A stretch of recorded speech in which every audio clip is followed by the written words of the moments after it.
Olá pessoal do PIBID, aqui estou eu mais uma vez.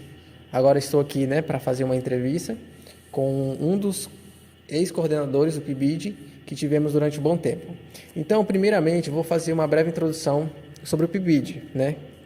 O PIBID, o Programa Institucional de Bolsa de Iniciação à Docência, é uma iniciativa da CAPES/MEC, criada em 2007.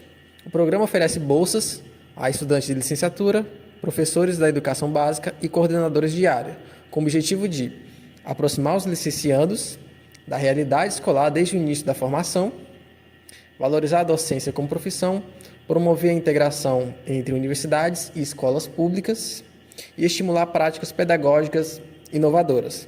Então, nesse primeiro momento, quero apresentar aqui o nosso entrevistado, professor Dr. Simvalde Oliveira. Tudo bem, professor? Como vai? Tudo bem, estou bem, obrigado. Quero agradecer pela disponibilidade de você estar aqui com a gente. O senhor cedeu um pouco do seu tempo para poder fazer essa entrevista e para poder mostrar a todos que estão assistindo as experiências que o senhor teve como coordenador de área do PIBID.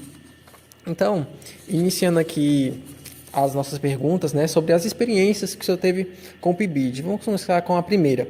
Como surgiu o convite ou a decisão para atuar como coordenador do PIBID?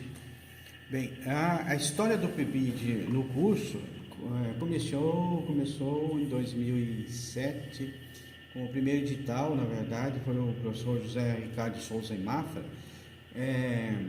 que foi o primeiro coordenador de área e que começou esse trabalho de mobilizar as forças internas do colegiado, do curso, para essa iniciativa da CAPES. Posteriormente, pelo que eu recordo, o professor Mafra foi redistribuído para outra instituição e o professor Jamur assumiu a continuidade do projeto. Posteriormente ainda, o professor Jamur saiu para a ocasião do seu doutoramento e aí eu fiz uma finalização de um projeto que estava em andamento. A participação mais efetiva se deu, e assim, uma reorganização diferenciada se deu a partir do edital de 2014, que permitiu que no âmbito do curso a gente se reorganizasse com uma proposta muito interessante para a formação inicial de professores no campo da matemática. Então, após o estudo do edital, nós enxergamos a possibilidade de não somente ter um núcleo do PIBID, como tem hoje, mas a organização de 3 núcleos, mobilizando, na época, 45 alunos de graduação, 9 escolas distintas, respectivamente 9 supervisores e 3 profissionais da coordenação de área aqui do curso de licenciatura em matemática. E a organização do funcionamento dessas equipes foi assim bem elaborada, no sentido de que aos estudantes, eles e bolsistas, obviamente, eles estavam organizados em equipes de 5 alunos, cada equipe, não é isso? E as equipes estavam distribuídas nas escolas da seguinte forma: nós tínhamos equipes nos anos finais do 5º ano, atuando nesse primeiro domínio da educação. Depois, uma equipe atuava no ensino fundamental e outra equipe atuava no ensino médio. Porém, esse era um núcleo e nós tínhamos mais 2 desses, ou seja, no total nós tínhamos 9 núcleos. E aos bolsistas, eles a cada ano migravam de escolas. Então, quem estava nos anos iniciais iria para o ensino fundamental, quem estava no fundamental iria para o médio e quem estava no médio iria para os anos iniciais. O que essa perspectiva trouxe? Enriquecer as experiências dos bolsistas em domínios diferentes de atuação e em escolas distintas aqui dentro de Araguaí. E da mesma forma como os estudantes bolsistas migravam de escola, os coordenadores a cada ano mudavam também de conjunto de escolas. Dos coordenadores, eu tive nessa edição do projeto a felicidade de passar por 9 escolas. A cada ano eu estava num conjunto diferente de escolas. Isso trouxe uma inserção, uma capilaridade do PIBID da matemática sem igual aqui no âmbito do município, né? Trazendo boas referências e boas articulações com 9 escolas distintas no âmbito municipal. Então, essa foi uma qualidade do PIBID que envolveu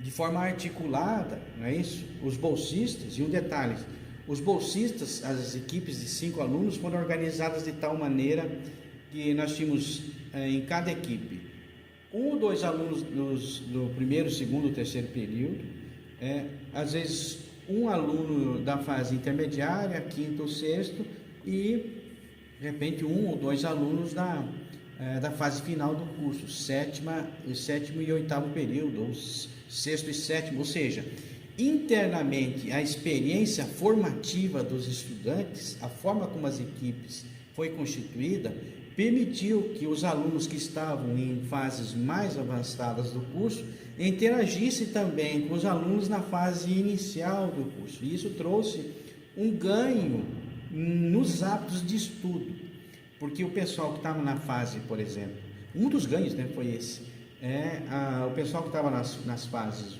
mais avançadas do curso interagia muito, e os que estavam na fase inicial também demandavam explicações, resolução de exercícios, compreensão sobre determinados tópicos de matemática que o pessoal que estava na formação mais avançada já sabia, eu tinha passado. Então, havia uma interação muito grande nas equipes, embora, por exemplo, no âmbito das disciplinas, cada período as turmas tivessem o seu fluxo normal, mas houve uma interação, uma mobilização muito grande entre os alunos, certo? As turmas do curso não eram estanques, eu só ando com o sexto período, só ando com o sétimo período, não. Era digamos assim, uma muvuca muito grande, a interação dos alunos nessa fase. Muito bom. Então, como você comentou que tinha essa muvuca, né, essa interação entre os alunos, e isso é um aspecto importante que promove o compartilhamento mútuo de conhecimentos, né?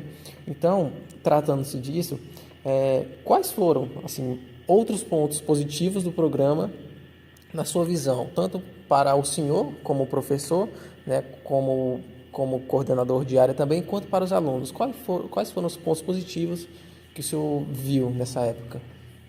O que eu vejo, assim, entre os diferentes pontos positivos, que foi essa inserção efetiva dos alunos, a interação com profissionais com distintas formações do âmbito da escola e uma ampliação das nossas capacidades de atuar e estabelecer parcerias com as escolas, né? Por exemplo, nós tivemos profissionais que interagiram como coordenadores de área conosco e tinham a formação em pedagogia. Então, isso trouxe contribuição. Os supervisores que estavam na fase final dos anos iniciais interagiam e demandavam para o pessoal excelentes perguntas para a gente refletir sobre determinados conteúdos, como apresentá-los, não é isso? Socializava as diferentes dificuldades que eles enfrentavam, as dificuldades que eles percebiam nos alunos. Então, essa interação entre as diversas equipes, os profissionais que acompanhavam, os supervisores, trouxe um engajamento forte, um grupo muito coeso para a realização das atividades. Então eu vejo assim, teve um ganho formativo grande, porque ampliou as nossas experiências em domínios distintos, né? Ou seja, as equipes não ficaram restritas a uma única unidade escolar. Professor, agora tratando sobre um ponto, sobre na época que o senhor trabalhava no PIBID, na época que o senhor coordenava o PIBID em si, e comparando com o que o senhor conhece dele atualmente, né, pelo que o senhor ouve do PIBID atualmente, pelo que o senhor já interagiu com o PIBID atualmente, tanto anteriormente quanto agora. O que o senhor acha que poderia ser melhorado? Vamos supor que naquela época na qual o senhor atuava, tinham certas situações que o senhor via que poderiam ser melhoradas no futuro. Se essas situações permaneceram até hoje, na sua visão, né, se forem situações assim que tanto naquela época quanto agora precisam ser melhoradas, quais são elas? E o que o senhor acha que poderia ser feito para melhorar o PIBID em si? Eu vejo o seguinte, em termos de as experiências que eu vejo os alunos apresentando, mesmo algumas aqui ocorreram na semana acadêmica, eu percebo assim que as experiências continuam riquíssimas. Agora, a minha percepção sobre a diferença dos editais, o que houve prejuízo no edital recente, é a questão da capilaridade. Por exemplo, hoje o PIBID, se você estiver com o núcleo completo, eu não sei esse detalhe, mas vocês estiverem com 30 alunos, vocês vão estar atuando em 3 escolas somente, né? Na nossa época, com 30 alunos, nós estávamos em 6 escolas distintas. Então, nós enxergamos naquela época, a diferença significativa para essa é que nós tínhamos uma capilaridade maior, uma inserção maior no município.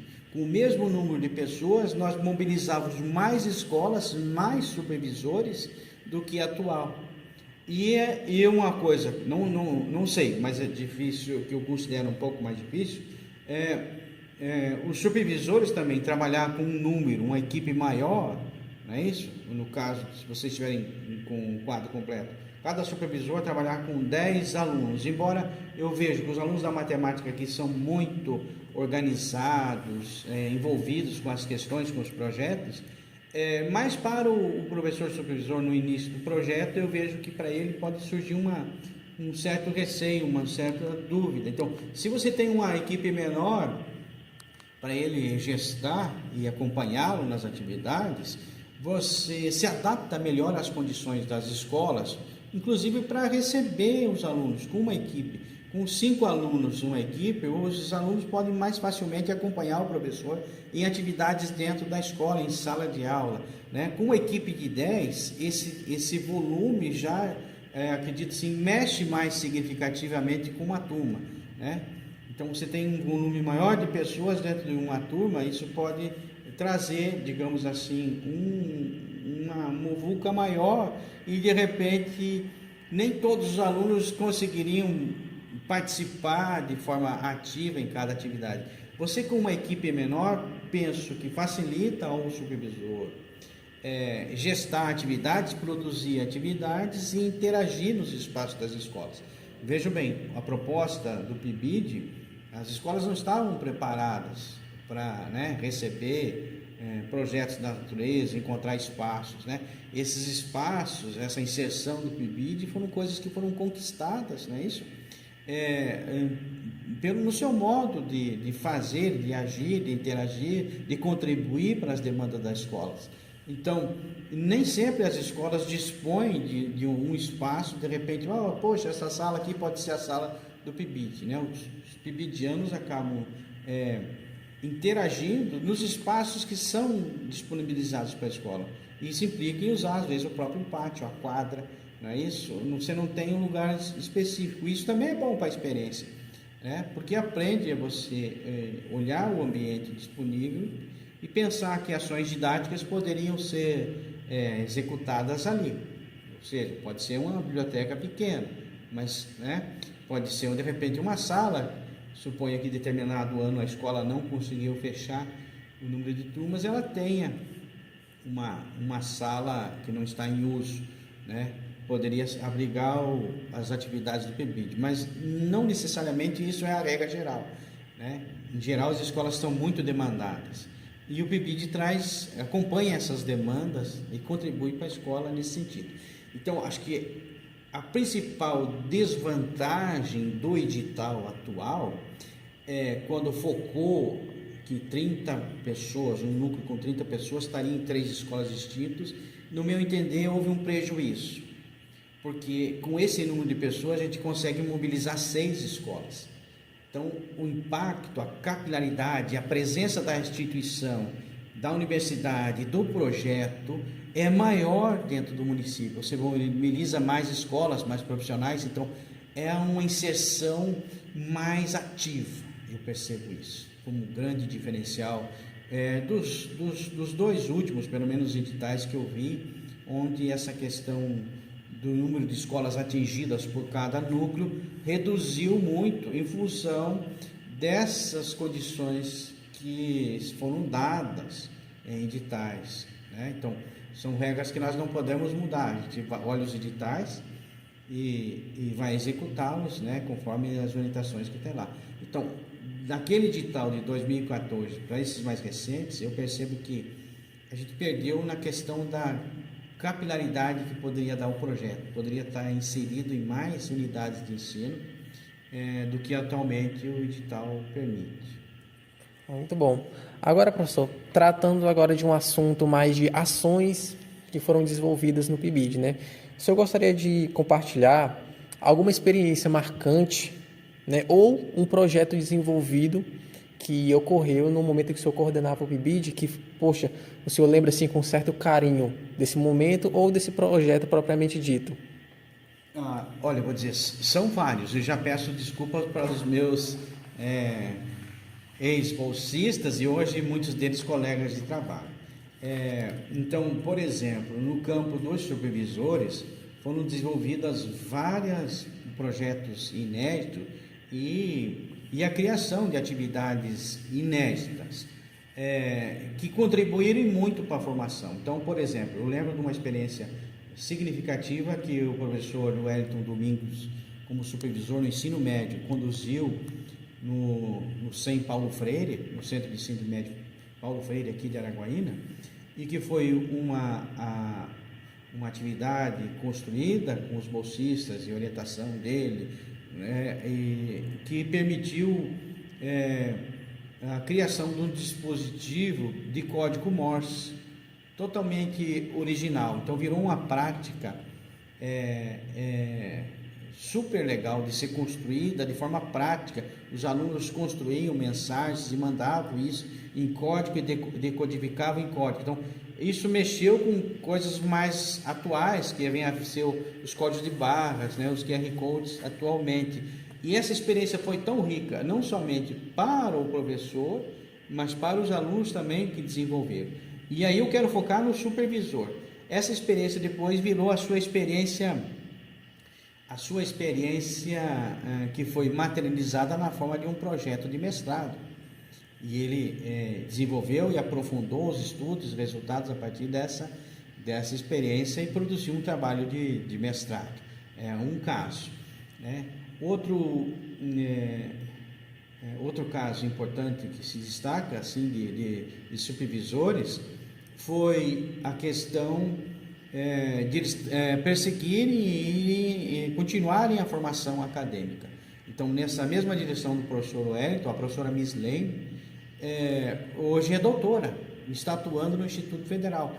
Inclusive, esqueci de dizer, o professor Wellington também passou no Instituto Federal do Maranhão, para outras unidades também, e o caso dele assim, é interessante porque ele concorreu com pessoas que a formação estava mais avançada que a dele. Ele estava na época só com o título de especialistas, né?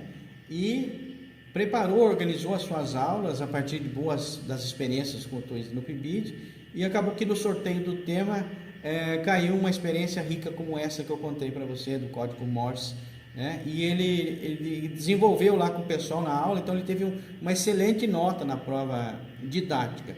Na prova escrita, que é o conhecimento específico, se dedicou, como um bom matemático que a estudar os temas e saiu com uma nota muito boa. Ou seja, acabou que hoje ele é profissional, né?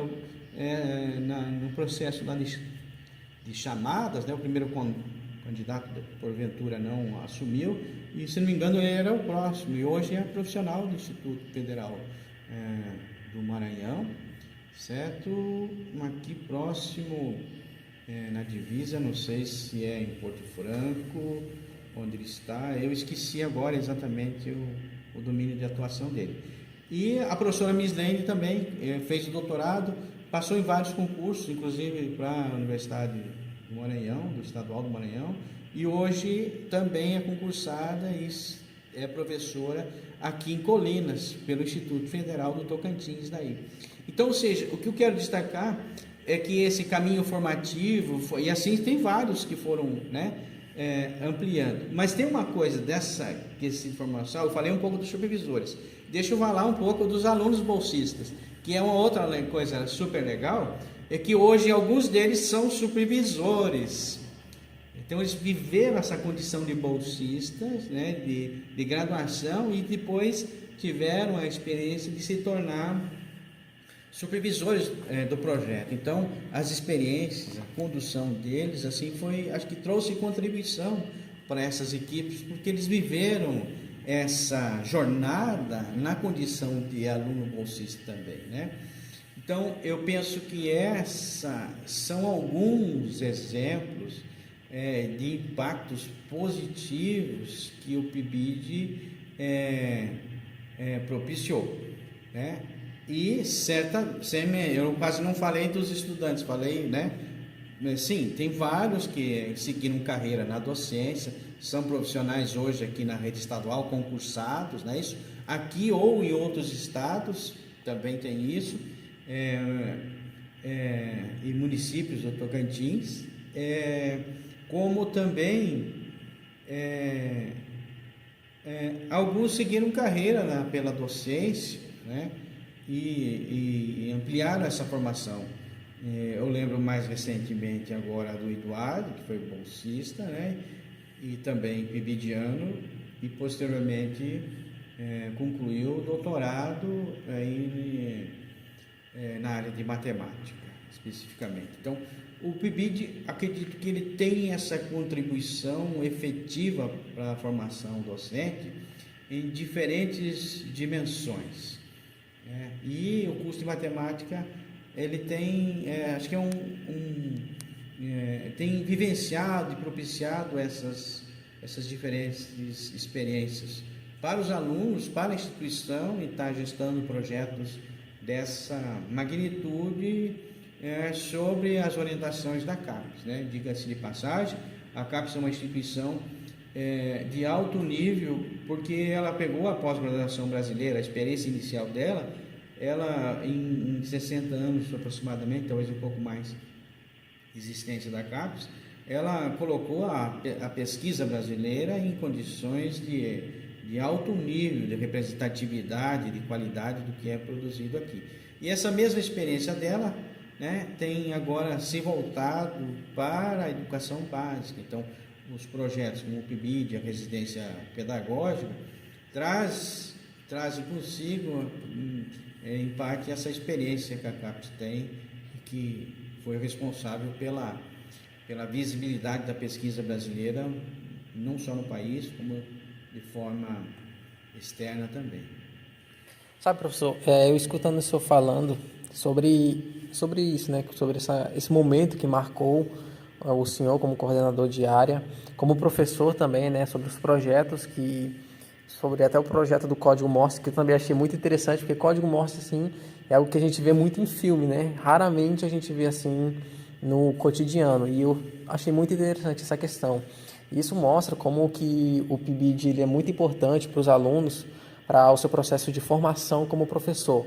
E também ele é muito importante para o próprio professor como um projeto que lapida seus conhecimentos, tanto matemático como conhecimentos educacionais na área de matemática em si, e também na área da educação propriamente dita. Agora, partindo agora para umas questões mais finais, umas reflexões e considerações finais, eu queria que o senhor dissesse, que conselho o senhor daria aos atuais e aos futuros professores que estão em formação. Conselhos mesmo, tanto de vida como profissional. Bem, eu vejo o seguinte, acredito que é uma qualidade dos nossos bolsistas, das diferentes editais que ocorreram, é o envolvimento a dedicação deles para essas ações que são planejadas, previstas, discutidas. Então, eu acredito que o que diferencia a formação dos nossos bolsistas de maneira geral é essa qualidade de sensibilidade deles, de envolvimento, de cuidar da sua formação, de aceitar os desafios propostos, as atividades que demandam do projeto, a sensibilidade para escutar e ver os profissionais lá da escola, as dificuldades que eles estão enfrentando e materializar isso em diferentes propostas, quer seja efetivamente uma proposta didática que vai ser materializada em algum momento na escola, ou ainda aquelas que denotam em construção teórica, ou seja, você se debruçar sobre algum autor ou vários autores para procurar entender os fenômenos, e as coisas que afetam a escola. Então, eu percebo que é uma qualidade que precisa continuar sendo mobilizadas por parte dos bolsistas, o desenvolvimento deles, a forma como eles estão cuidando da sua formação, revela algo que não é um mero bolsista, mas é alguém que está imbuído da sua preocupação de estar se formando, de estar construindo a sua carreira profissional. E perceber que o PIBID abre oportunidades que vão materializar tanto concepções como também aquelas compreensões mais elaboradas decorrentes dos diferentes caminhos de estudos que ocorreu, porque as equipes, eu imagino assim, elas carregam cada um a sua forma de enxergar e ver preferências por uma ou outra tendência. Então, acredito que esse espaço eclético que o PIBID também propicia, de diferentes abordagens dentro do campo da educação matemática serem exploradas, favorece esse envolvimento dos alunos nessa formação. Então, eu percebo que eles estão cuidando da sua formação, se dedicando, vamos sair daqui especialistas mesmo. Então, o PIBID, esse cuidado dos bolsistas, o envolvimento deles, acaba revertendo nas suas competências profissionais. Ou seja, estão focados em qualificar-se como bons professores de matemática, e estão fazendo isso. As diferentes experiências que eu vejo, embora distante, mas eu vejo ocorrendo pelas equipes,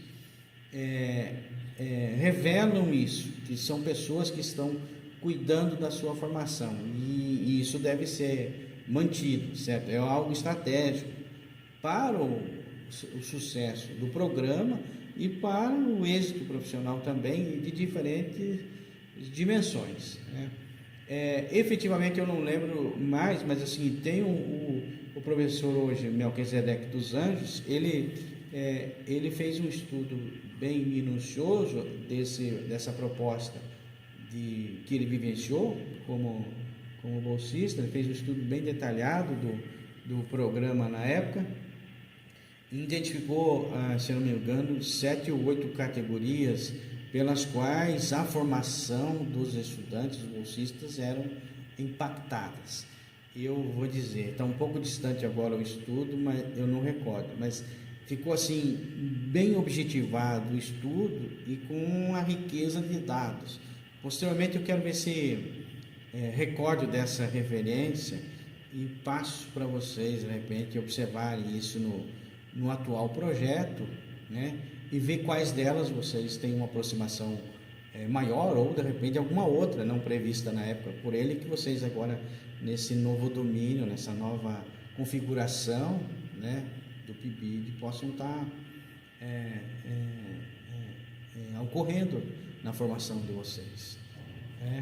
Então, sem dúvida, acho que é uma qualidade que eu vejo, esse cuidado e vocês devem continuar perseguindo isso, essa dedicação, as diferentes experiências propostas, né?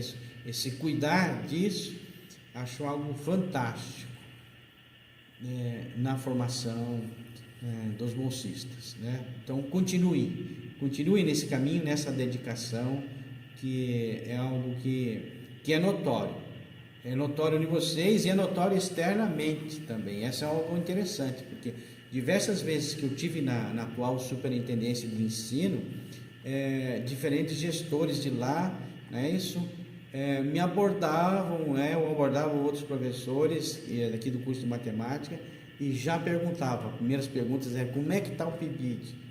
E se tem condições de trazer o PIBID para a nossa escola também. Ou seja, são coisas que a gente fica restrito aos editais, que já, né, não podemos mais mudar os campos de atuação, né, assim aleatoriamente, sem uma justificativa, sem estar de acordo com as orientações dos editais. Então, isso trouxe uma repercussão muito grande para o curso de matemática também. E isso veio pelo trabalho, pela dedicação das pessoas, pelo envolvimento das pessoas. Então, eu vejo que todo mundo acaba cuidando da sua formação. Esse cuidar no sentido mais precioso, né?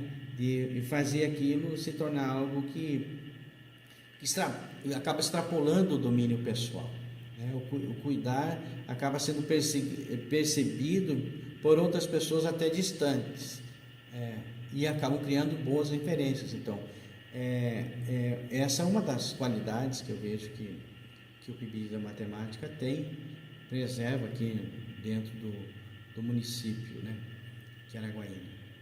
Professor, é sempre um privilégio estar aqui ouvindo o senhor falar sobre o PIBID em si, sobre a sua formação acadêmica, sobre o processo que o senhor teve no contexto educacional propriamente dito. E analisando as suas palavras, a gente consegue perceber a importância que o processo educacional tem, não somente para os alunos, mas para os professores também. A gente vê a importância do PIBID para os alunos e também para os professores, porque tanto o processo educacional quanto o PIBID, propriamente dito, eles ajudam as pessoas a se desenvolverem não somente como profissionais da educação, mas como seres humanos. Então, como eu falei, é um privilégio estar ouvindo o senhor falar sobre tudo isso, sobre toda essa sua trajetória. Eu quero agradecer imensamente a oportunidade que o senhor nos deu de poder estar entrevistando o senhor, a disponibilidade de tempo, agradecer as suas palavras, que tenho certeza que vai ser de inspiração para muitos que estão assistindo, para futuros professores que estão assistindo e até para os próprios pibidianos que estão assistindo, que almejam seguir na carreira da docência, almejam conseguir fazer a diferença como profissional da educação. Então, quero agradecer mais uma vez, professor. Agradeço também a equipe do PIBID, que está aqui nos ajudando, que está aqui nos auxiliando tanto na criação de roteiros quanto na filmagem. Então, agradeço a todos, espero que todos tenham gostado dessa entrevista. Professor, muito obrigado. É um prazer estar aqui com o senhor. Bom, pessoal, essa foi a entrevista com o professor Dr. Simvalde Oliveira e até a próxima.